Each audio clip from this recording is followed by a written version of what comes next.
বিয়ের পর প্রথম রাজবলহাটে চলে গিয়েছিলাম অক্ষয় তৃতীয়ার আগের দিন মায়ের পুজো দিতে একটা বেনারসি শাড়ি দিয়ে। শাড়িটার ছবিটা এই জন্যই দেখালাম, আমি যে কালারের যেরকম শাড়ি পরেছি মাকে ঠিক সেই রকম ধারাই একটা শাড়ি দিয়ে পুজো দেওয়া হবে।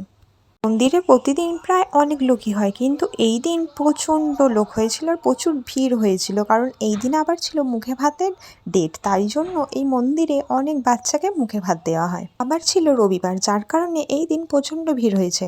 আর মন্দির থেকে তো এই দিন টিকিটই পাওয়া যায়নি, এছাড়া মন্দিরের পাশে যে দোকানগুলো ছিল সেগুলো থেকেও কোনো টিকিট পাওয়া যায়নি।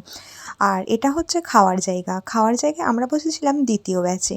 এই দিন 3:30 পর্যন্ত অনেকগুলো প্রায় ব্যাচ চলেছে, কারণ প্রচণ্ড লোক হয়েছিল, প্রায় 2 থেকে 3 হাজার হয়ে যাবে।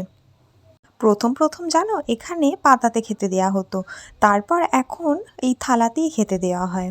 মায়ের ভোগ এমন একটা পদ্ধতিতে বানানো হয় যে রান্নার সময় এখান থেকে কোনো গন্ধই বের হয় না, কিন্তু খাওয়ার সময় এর স্বাদ পুরো অপূর্ব। প্রথমে দিয়ে দিল ভাত ডাল আর এখানে শাক দিয়ে একটা ঘ্যাঁট। খেতে খেতে দেখলাম পাতা একটা চিংড়ি মাছের মাথা পড়েছে। অনেকেই ভাববে ঠাকুরের প্রসাদের মাছ, হ্যাঁ, এখানে রাজবল্লভী মায়ের প্রিয় খাবার হলো চিংড়ি মাছ, তাই তরকারিতে চিংড়ি মাছ দেওয়া হয়। আর এখানে দোকানগুলোর কি এখন অবস্থা জানো, দোকান থেকে ডালা না কিনলে ওনারা নাকি এখন টিকিটই দেয় না। আর এদিকে এই ছবিটা দেখে তো ভীষণ ভালো লাগলো, অক্ষয় তৃতীয়ার দিন মাকে দেওয়া আমাদের শাড়িটাই পরিয়েছিল।